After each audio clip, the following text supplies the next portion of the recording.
When you wake up in the morning, the first thing you meet is not the world. It is your own mind. If that mind is restless, no matter how beautiful the day is, you will still carry chaos within you. If that mind is calm, even if the whole world seems against you, you will still find a way to live joyfully. So the real battlefield is not outside, it is within. The question is not whether life will change. Life is always changing, day into night, youth into old age, birth into death. The question is, will you remain the same prisoner of your mind, or will you take charge?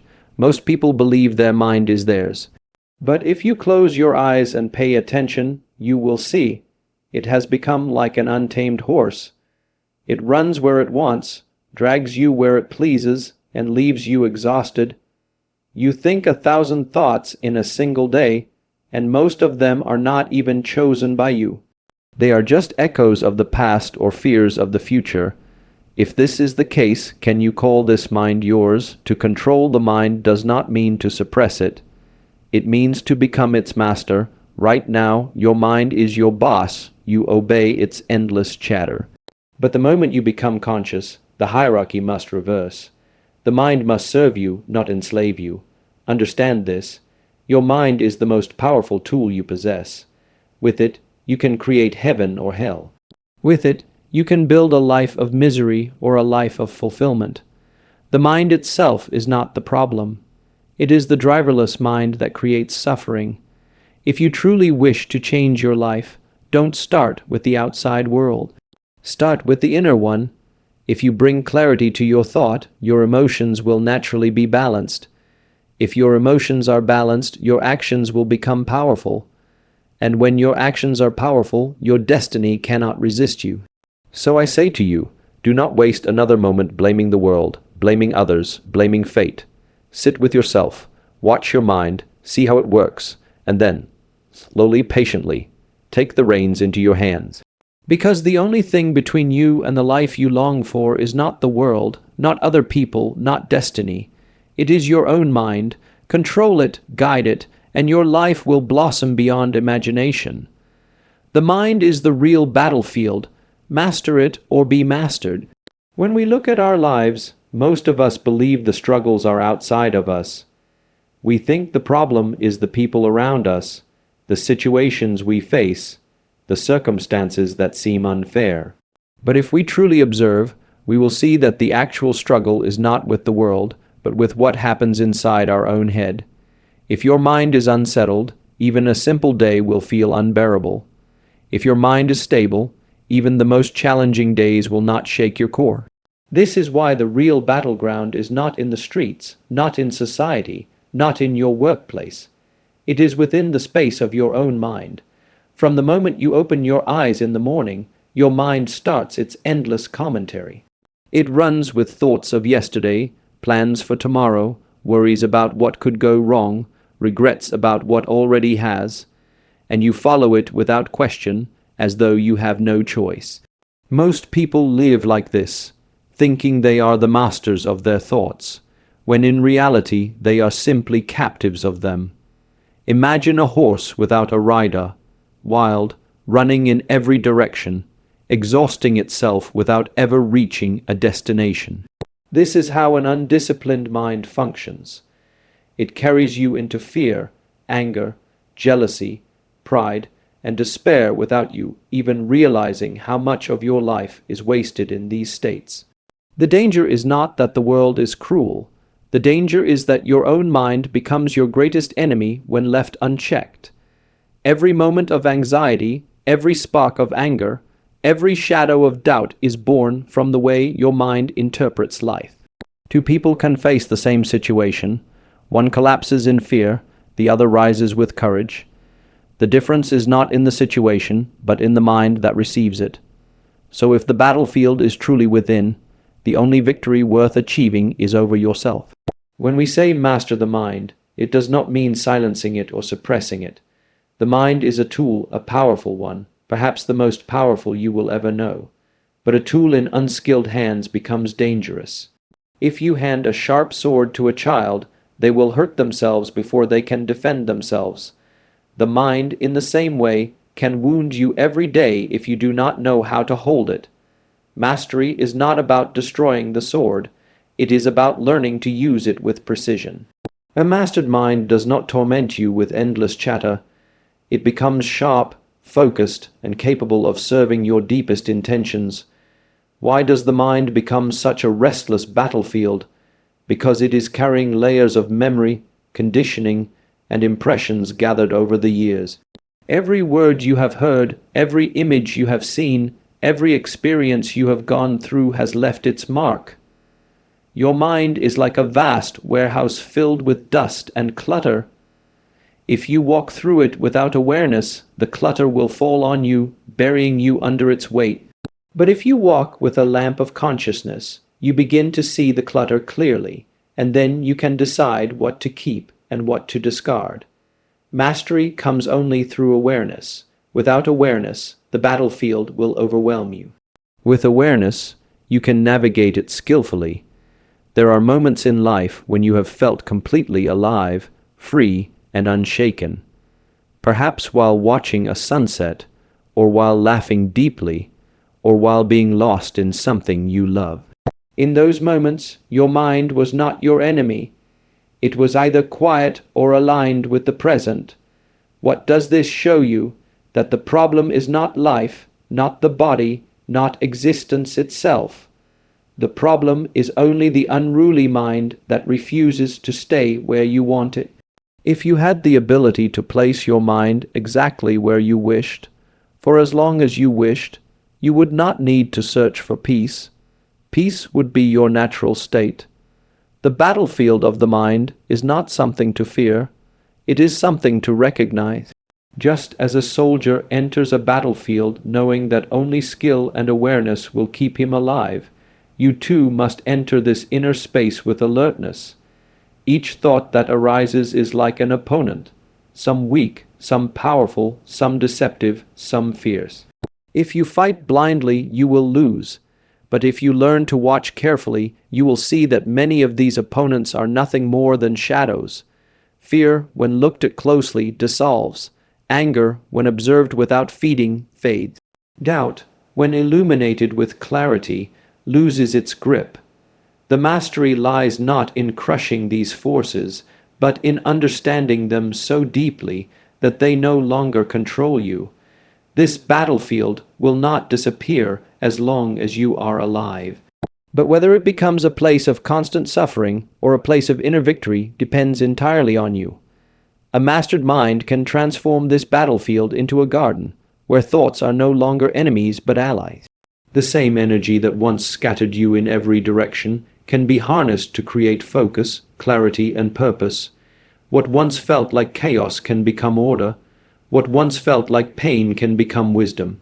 And what once felt like imprisonment can become freedom. The truth is simple. The external world is not fully in your control, but the internal battlefield is yours to command. The question is only whether you will take up that responsibility or continue to let the mind drag you like a prisoner. If you choose mastery, life itself will bow to you, because the one who conquers the mind does not fear the world. Control does not mean suppression, it means direction. Many people misunderstand the idea of controlling the mind. They believe it requires pushing away every thought, silencing every emotion, and forcing themselves into a rigid state where nothing moves. But suppression is not control. Suppression is resistance. Whatever you resist, you give strength to. When you try to bury thoughts or emotions deep inside, they do not disappear. They only grow roots and return with greater intensity. True control is not about locking the mind in a cage. It is about holding the reins and guiding it toward the path you wish to travel. Imagine a river flowing with great force. You cannot stop the river. If you try, you will be swept away by its power. But if you build channels, if you guide its waters in a particular direction, the same river that once seemed wild and destructive can irrigate fields, generate energy, and sustain life. The mind is no different. Its flow of thoughts and emotions is natural, but when left unchanneled, it can flood you with confusion, anxiety, and restlessness. When guided with awareness and direction, it becomes a source of clarity, creativity, and strength. Suppression, on the other hand, creates inner conflict. When you force yourself not to think about something, your mind holds on to it even tighter. If someone says, "Do not think of a red flower," the first image that appears in your mind is a red flower.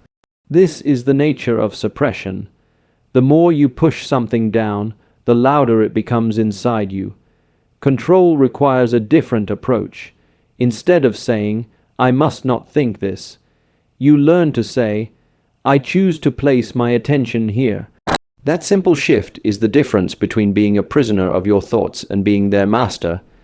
Every human being has the capacity to direct the mind, but it begins with awareness.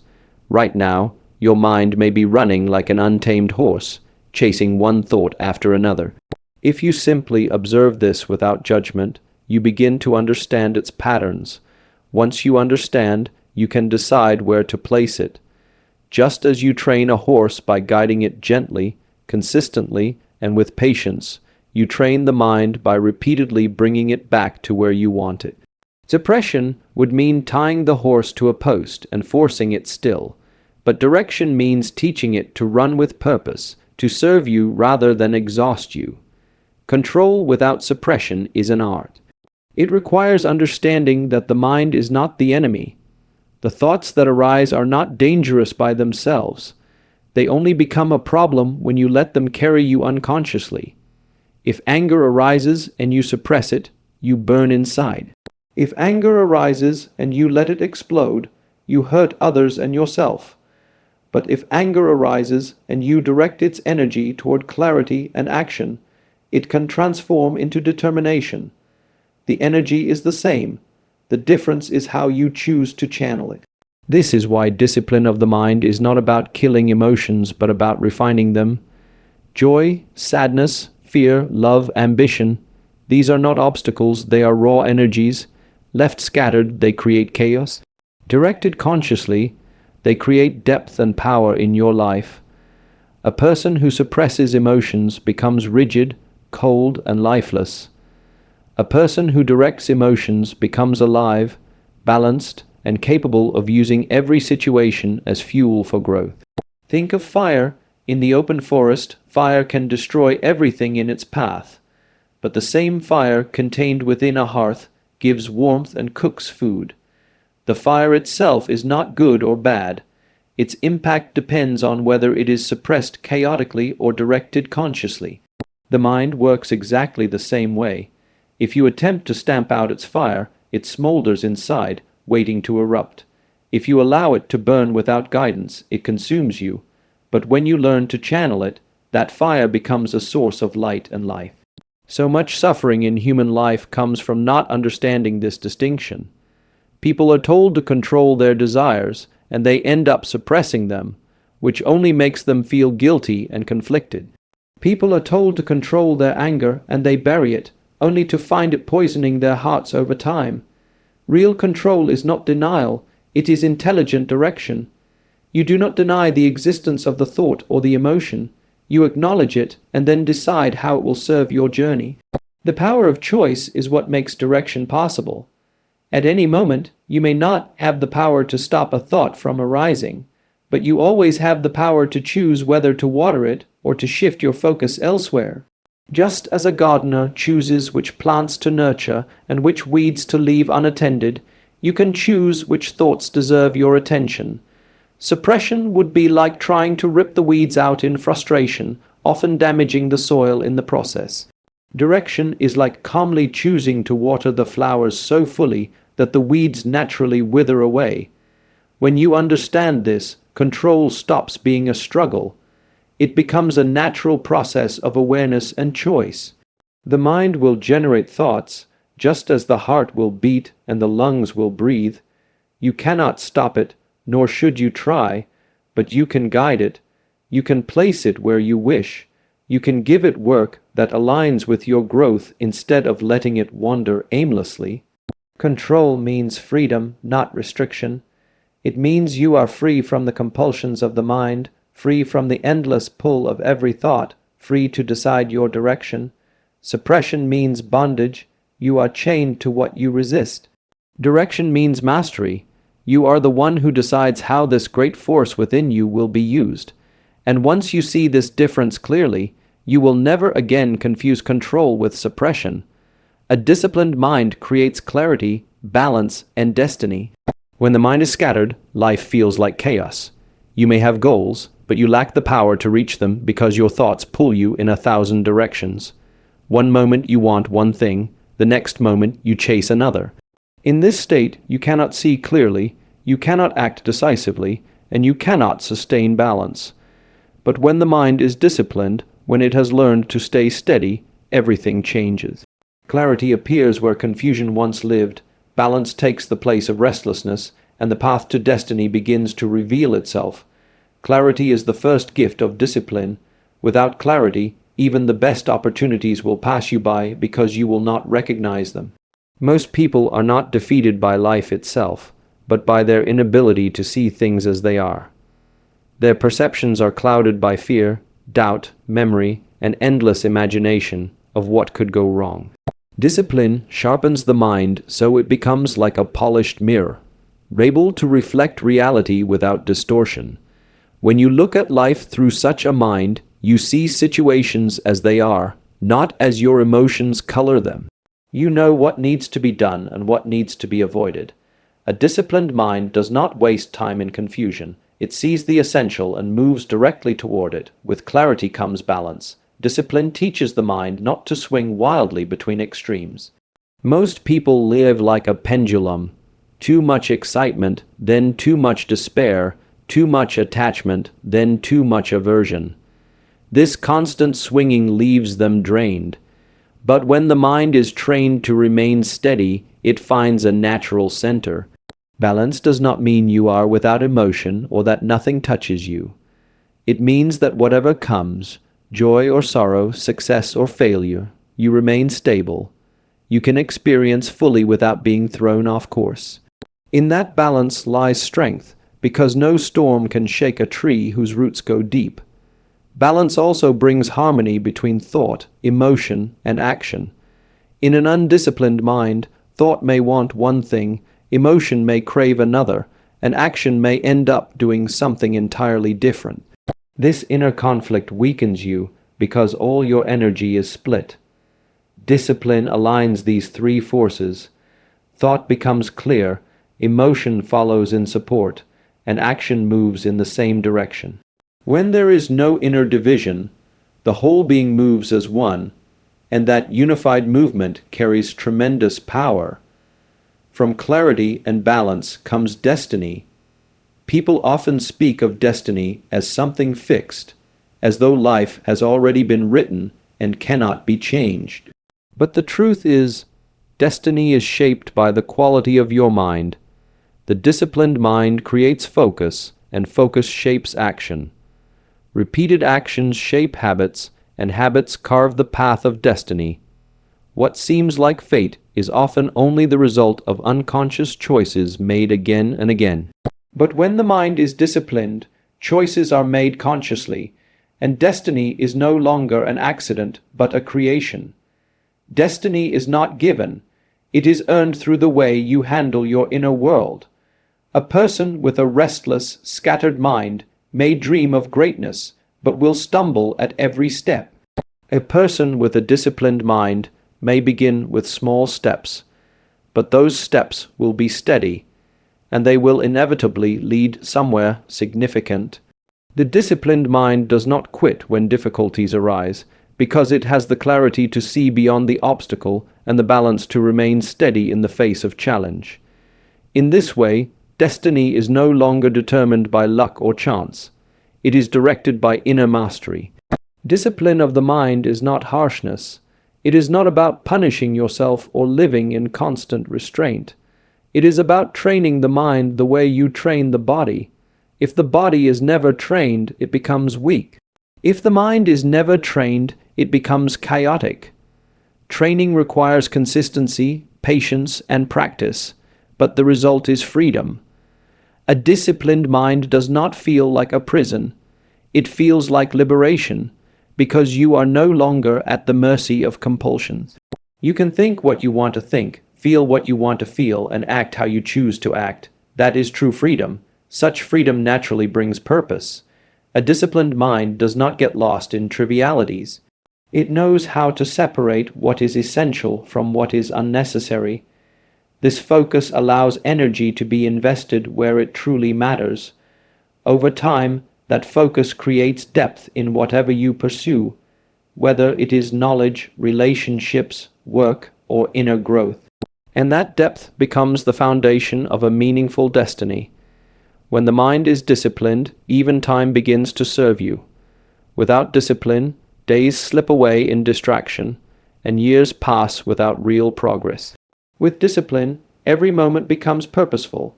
Small actions done with consistency build into great transformations. What once seemed impossible becomes natural, because the mind is no longer scattering energy in all directions. Instead, it is gathered, concentrated, and directed toward creation.